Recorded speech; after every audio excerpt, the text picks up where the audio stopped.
안녕하세요. 명절 연휴는 잘 보내고 계시죠? 우리나라는 구정으로 전국이 떠들썩한 가운데 북미에서는 슈퍼볼 경기로 하나가 됐습니다. 스포츠의 천국이기도 한 북미에서 가장 인기 있는 스포츠는 메이저리그나 NBA가 아니라 NFL이죠. 이 NFL 경기의 결승전을 두고 슈퍼볼이라고 합니다.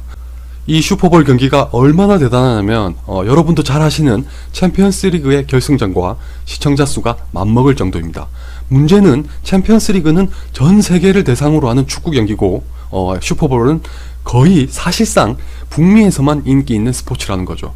그럼에도 불구하고 두 경기를 보는 시청자 수가 거의 동일하다는 건 그만큼 북미에서 NFL의 인기가 얼마나 대단한지를 보여주고 있습니다. 그렇기 때문에 슈퍼볼 경기가 열릴 때는 항상 주요 영화라든가 자동차, 기타 전자제품 등 모든 상품의 광고를 하려고 혈안이 됩니다. 시청자 수가 어마어마하게 많으니까 광고 효과가 그만큼 크기 때문이죠. 그렇기 때문에 슈퍼볼이 열릴 때마다 이제 영화, 특히 이제 블록버스터 같은 경우는 항상 예고편을 공개하기 마련인데 보통 여러분도 보신 분들은 아시겠지만 30초에서 40초 사이에 아주 짧은 흔히 말하는 TV 스팟을 공개하기도 합니다. 근데 이 40초짜리지만 비용은 무려 우리 돈으로 약 50억에 달한다는 사실, 어마어마하죠. 시청자 수가 많은 만큼 광고료도 그만큼 높아지고 있습니다. 올해 슈퍼볼에서도 여러 블록버스터들이 TV 스팟을 공개했는데 방금 말씀드렸다시피 워낙 짧으니까 하나하나씩 간단하게 살펴보는 시간을 가져볼까 합니다. 그 전에 먼저 제가 새롭게 준비한 게 있으니까 자리를 잠깐 옮겨 볼게요. 어디 멀리 가는 건 아니고 요만큼 왔습니다. 이렇게 제가 자리를 옮긴 이유는 짠! 이렇게나마 영상을 함께 보시면서 대화를 나눠보도록 하죠. 대화라기보다는 혼자 떠드는 거지만. 자, 첫 번째는 많은 분들이 기다리고 계신 캡틴 아메리카 시빌워입니다. 시빌워 예고편은 항상 어떤 포인트를 잘 잡는 것 같습니다. 첫 번째 예고편 같은 경우는 캡틴 아메리카와 버키 반즈가 아이언맨을 상대로 1대2로 격투를 벌이는 장면을 마지막에 넣으면서 많은 분들을 열광하게 만들었었죠. 저도 그 장면을 보면서 눈이 휘둥그레졌었고요. 이번 TV 스팟 같은 경우는 영어로는 United we stand, divided we fall. 그러니까 우리말로 하면 뭉치면 살고 흩어지면 죽는다를 반복적으로 외치고 있습니다. 이 문구는 캡틴 아메리카 시빌워의 내용을 단 두 마디에 함축적으로 담아낸 것이었습니다. 이제 여러분도 시빌워가 어떤 내용인지는 대충 아시죠? 캡틴 아메리카 시빌워는 슈퍼히어로들이 둘로 양분이 되면서 서로 대립하고 갈등한다는 내용을 다루고 있습니다. 바로 이런 영화 속 상황을 딱 두 마디에 뭉치면 살고 흩어지면 죽는다, 요 문구로 계속해서 이번 TV 스팟을 통해 반복적으로 들려주고 있었습니다. 이 외에 또 한 가지 눈길을 사로잡았던 건 아마 제가 그랬던 것처럼 다른 분들도 마찬가지셨을 것 같은데, 버키 반즈가 토니 스타크를 죽이려고 다가오자 토니 스타크가 손에서만 아이언맨의 장갑을 촤촤촤촤 펼치면서 그 총을 쫙 막는 장면이었죠. 이상하게 별거 아닐 수도 있는데, 이상하게 남자는 애고 어른이고 할 것 없이 막 기계가 그렇게 살아 움직이는 것처럼 보이면 그렇게 좋다? 동의하시죠? 그리고 마지막으로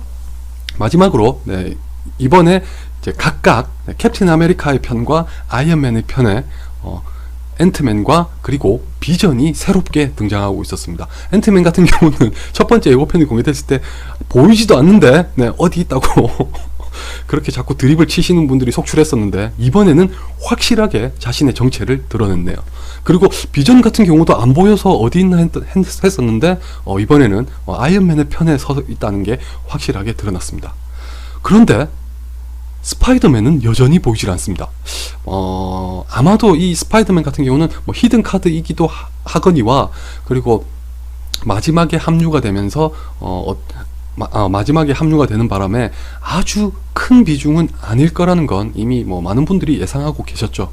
원작에 비추어 보자면 그래도 비중은 작더라도 아주 결정적인 역할을 할 게 틀림이 없는데, 어떻게 될지는 아마 개봉하고 나서 확인을 해봐야 할 것 같습니다. 이게 어떻게 보면 캡틴 아메리카 시빌워에 있어서는 히든 카드, 히든 카드 같은 그런 존재이기 때문에 뭐 벌써부터 뭐 어떤 역할을 할 거다, 뭐 이런 내용을 흘린다거나, 뭐 예고편에서 보여준다거나 그런 일은 아마 없지 않을까 싶네요. 일단 개봉을 하면 과연 스파이더맨이 어떤 역할을 하게 될지, 그리고 시빌워의 내용이 과연 스파이더맨의 단독 영화에 어떤 영향을 미치게 될지 한번 지켜보기로 하죠. 네. 그럼 캡틴 아메리카 시빌워는 여기까지 하기로 하고요. 다음은 엑스맨 아포칼립스입니다. 엑스맨 아포칼립스는 뜻밖에도 핵미사일을 발사하는 장면으로 시작했습니다. 엑스맨과 아포칼립스 사이에 전쟁이 벌어지는 건 틀림없는데 그 와중에 무슨 이유에서인지 또 핵미사일이 발사되고 있습니다.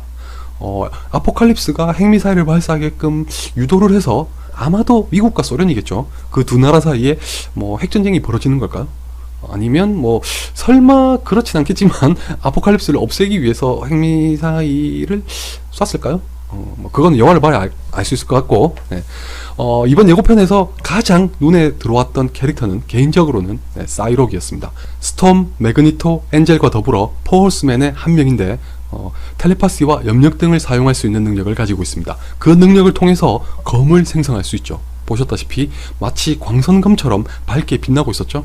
그 검으로 자동차를 쫙 두 동강을 내면서 등장하는 게 너무 인상적이더라고요. 물론 사이록을 연기한 올리비아 문이 예뻐서 더 그렇기도 했던 건 사실입니다. 부정하지 않겠습니다.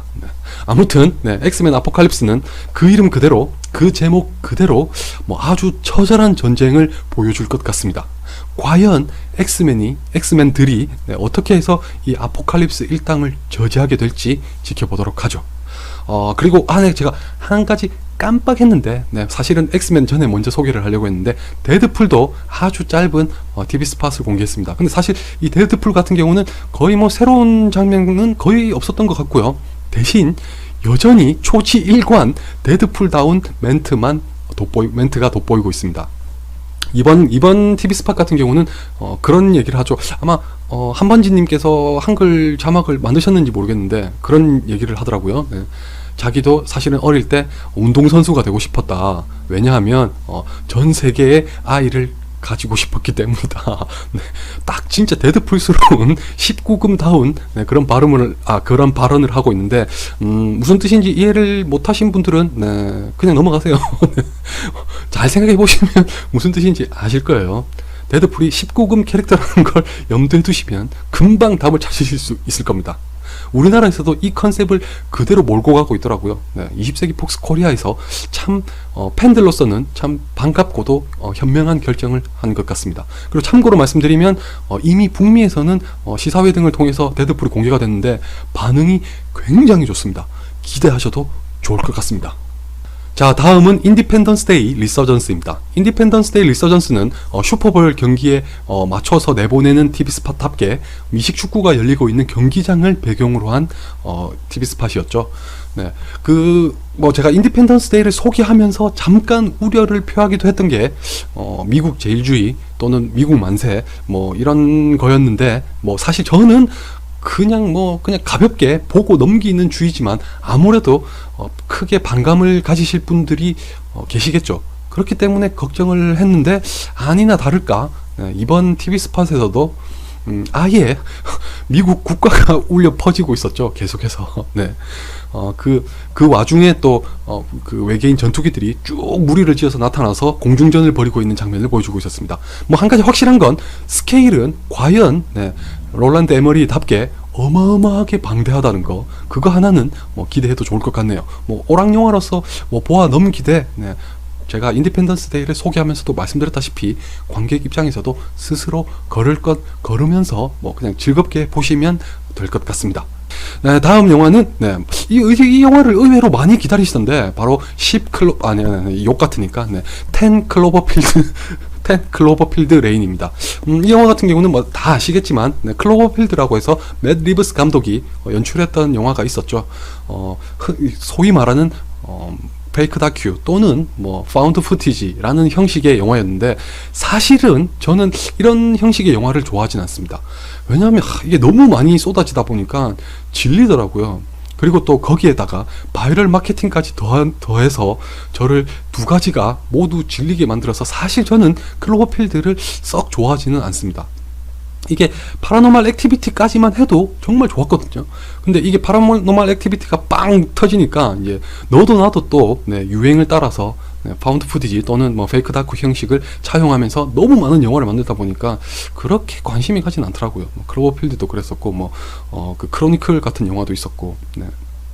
물론 그 이전에 한참 더 이전으로 거슬러 올라가면 블레어 위치라는 영화도 있었죠. 그 영화가 사실은 이 페이크 다큐 또는 파운드 푸티지에 뭐 확실하게 이제 주목을 하게 만드는 계기가 됐었는데, 물론 그 이전에도 있었던 형식이기도 하고.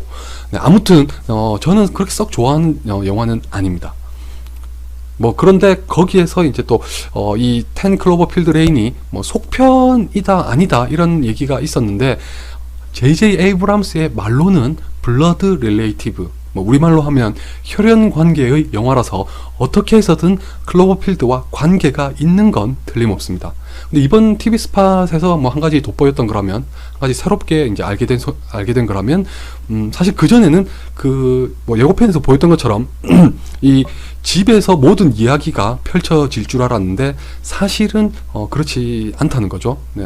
잠깐 보시면 TV 스팟에서 메리 엘리자베스 윈스테드가 집을 빠져나와서 괴물인지 뭔지 모르겠지만 무언가가 나타나고 있는 걸 보는 장면이 있었죠. 그리고 이것도 아시는 분들도 계시겠지만 10 클로버필드 레인은 이미 바이럴 마케팅을 시작했습니다. 사이트도 있으니까 관심 있으신 분들은 거기 가셔서 보시면 좋을 것 같습니다. 괴물이 나타나서 석유 시축선이라고 하나요? 그걸 공격하는 장면이라든지, 음료 같은 경우는 실제로 판매를 하더라고요. 영화에서만 등장하는 게 아니라 실제로 판매하는 음료라서 그걸 구입도 할 수 있게 해놨고, 여러 가지로 재미있게 하기는 하더군요. 저는 썩 그렇게 큰 호기심이 생기지 않지만, 아무튼 10 클로버필드 레인도 클로버필드를 한 번 더 보시고 기대를 해보셔도 괜찮을 것 같습니다. 시간이 나면 클로버필드를 한번 정리를 해보도록 하죠. 다음 영화는 여러분도 한 번쯤은 읽어보셨을 러디아드 키플링의 동화를 원작으로 한 정글북입니다. 정글북 같은 경우는 잠깐 줄거리를 말씀드리면, 인도의 정글에서 동물들과 함께 자란 소년이 시어칸이라는 호랑이로부터 시달리면서 겪게 되는 여러 가지 일들을 다루고 있는 동화입니다. 나중에 결국에는 가족을 찾아간다는 그런 이야기를 담고 있죠. 설마 이것도 또 스포일러라고 하시려나? 스포일러가 됐다면 죄송합니다. 본인은 아니었습니다. 원작이 있는 동화라서. 아무튼 그런 내용의 동화인데, 이 영화를 연출한 감독은 아이언맨으로 여러분도 너무나도 잘 아실 존 페브로입니다. 존 페브로가 재작년이었나요? 그 아메리칸 셰프라는 영화로 호평을 받아서 다시 조금 이제 회복했죠. 그 이후에 조금 이제 더 큰 대작을 연출하게 된 게 바로 이 정글북입니다. 정글북 같은 경우는 사실은 영화에서는 모글리보다는 아무래도 배우들에게 집중을 하게 되다 보니까 모글리라는 소년보다는 각각의 동물들의 목소리 연기를 한 배우들에게 아무래도 더 큰 관심을 가지게 되는 것 같습니다. 이드리스 엘바라든지 스칼렛 요한슨이라든지 이런 유명한 배우들이 목소리 연기로 참여하면서 많은 주목을 받았었죠. 그리고 참고로 한 가지 말씀을 드리면, 반지의 제왕으로 여러분도 잘 아실 앤디 서키스가 또 한편의 정글북 이야기를 영화로 준비 중입니다. 현재 원래는 앤디 서키스가 여러분도 잘 아시다시피 모션 캡처로 이렇게 참여를 하려고 했는데, 아예 이번에 이참에 감독까지 맡게 됐습니다. 그러니까 모션 캡처에는 일가견이 있는 사람인데다가, 그리고 정글북이라는 작품의 특성상 아무래도 모션 캡처 연기를 할 수밖에 없죠. 실제 동물을 투입할 수 없는 상황이니까. 물론 투입할 수 있겠지만 그만한 연기를 뽑아낼 수가 없죠. 그렇기 때문에 혹성 탈출처럼 인간이 동물의 몸짓을 한다거나 흉내를 낸다거나 이런 게 필수적인 작품이라서, 앤디 서키스가 참여하는 정글북에 조금 더 기대를 갖게 되는 것 같기도 합니다. 각각 아마 조금 한 1년 정도 간격을 두고 개봉하게 될 것 같은데, 어떤 영화가 더 나을지 지켜보는 것도 재미있을 것 같네요. 마지막 영화는 정말 반가웠던 제이슨 본입니다. 이 영화의 TV 스팟을 보게 될 거라고는 예상을 못하고 있다가 정말 반가웠네요. 뭐 아시는 분도 계시겠지만 3편을 끝냈을 때 맷 데이먼이 그런 얘기를 했습니다. 2편과 3편을 연출한 폴 그린그래스가 4편을 연출하지 않는다면 자신도 출연하지 않겠다. 근데 결국 폴 그린그래스가 굿바이를 선언하면서 맷 데이먼도 출연을 하지 않았죠. 대신에 뭐 이전 본 시리즈의 작가로 참여했었던 토니 길로이가 연출하고, 그리고 제레미 레너가 맷 데이먼을 대신하면서 나온 영화가 바로 본 레거시였습니다. 그런데 본 시리즈가 워낙 대단한 영화였기 때문에 이 뭐 감독과 배우가 빠지고 다른 사람이 대신해서 참여한 본 레거시는 예전만한 인기를 얻지는 못했죠. 그렇기 때문인지 뭐 제작사에서 다시 폴 그린그래스를 불러들이는데 다행히 성공했습니다. 많은 사람들이 원하던 바가 이루어졌죠. 폴 그린그래스가 돌아오면서 맷 데이먼도 다시 제이슨 본을 연기하겠다고 해서 컴백한 영화가 이번에 나올 제이슨 본입니다. 근데 아직 어떤 내용을 담고 있는지에 대해서는 공개된 게 없어서 특별하게 말씀드릴 건 없을 것 같습니다. 다만 예고편에 보면 뭐 그런 얘기를 하죠. 제이슨 본이 자기는 이제 모든 걸 다 알고 있다 이렇게 얘기하니까, 그 알리시아 비칸데르였나요? 그 다른 여자 캐릭터가 뭐 네가 모든 걸 알고 있다고 해서 그 사실을 꼭 다 알려야 하는 건 아니다, 뭐 이런 얘기를 하는 걸로 봐서는 역시 진실을 두고 뭐 어떤 공방을 벌이게 될 것 같습니다. 그 제이슨 본을 상대하는 캐릭터는 보시면 아시겠지만 예고편에서 토미 리 존스가 나왔었죠. 토미 리 존스가 이번에 뭐 예전 영화에 나왔던 배우들을 대신해서 이번에 CIA의 뭐 중요 직책을 맡고 있는 캐릭터를 연기하게 될 것 같습니다. 토미 리 존스의 지시를 따라서 뭐 제이슨 본을 추적하는 뭐 그런 과정이 되겠죠. 뭐 여전히 폴 그린그래스와 맷 데이먼이 다시 만났다면 기본 이상은 할 거라는 믿음이 정말 굳건한데, 근데 또 한편으로는 이 기대가 너무 커지는 바람에 실망하게 되는 건 아닐지 하는 그런 약간의 불안도 있는 건 사실입니다. 뭐 이건 역시도 결국은 뭐 영화가 나와봐야 확인이 되겠죠. 그리고 이렇게 해서 뭐 쭉 몇 개를 살펴보긴 했는데, 정말 한 가지 의외였던 거는 DC에서는 딱히 TV 스팟을 따로 공개하지는 않았습니다. 곧 있으면 뭐 배트맨 대 슈퍼맨도 개봉을 하고 그 후에 수어사이드 스쿼드도 있는데 이상하게 TV 스팟을 슈퍼볼에 내보내진 않았네요. 대신 약 바이럴 프로모션이라고 해야 하나요? 터키 항공하고 함께 뭐 배트맨과 슈퍼맨이 프로모션을 함께 한 광고가 있었습니다. 뭐 두 가지가 있었는데, 하나는 뭐 일반적인 항공사의 광고와 거의 비슷한데, 뭐 우리 항공을 이용해서 어디로 가세요, 뭐 이런 내용의 광고였습니다. 그 메트로폴리스가 있었고, 그리고 고담이 있었고, 뭐 각각 슈퍼맨과 배트맨의 도시죠. 근데 공통점은 그 광고를 보시면 아시겠지만 메트로폴리스도 그렇고 고담도 그렇고 뭐 예전에 어떤 뭐 사태로부터 회복했다, 뭐 이런 내용의 멘트를 하더라고요, 광고에서. 메트로폴리스는 뭐 다들 아시다시피 맨 오브 스틸에서 완전 쑥대밭이 됐었죠. 그렇기 때문에 그런 표현이 담기는 게 이해가 되는데, 고담은 무슨 일이 있었는지 모르겠네요. 이게 또 한 가지 궁금증을 불러일으키고 있습니다. 과연 이게 또 아마 배트맨이 은퇴하면서 뭐 어떤 그 결정적인 사건이 있었던 걸까요? 뭐 이것도 역시 결국은 항상 좀 무책임하게 들리실 수도 있겠지만 결국은 영화를 봐야 확인할 수 있을 것 같습니다. 자, 이렇게 해서 이제 슈퍼볼에 나왔던 모든 영화들의 TV 스팟을 잠깐씩 말씀을 드렸는데, 사실 개인적으로 가장 마음에 들었던 건 영화의 TV 스팟보다는 코카콜라의 광고였습니다.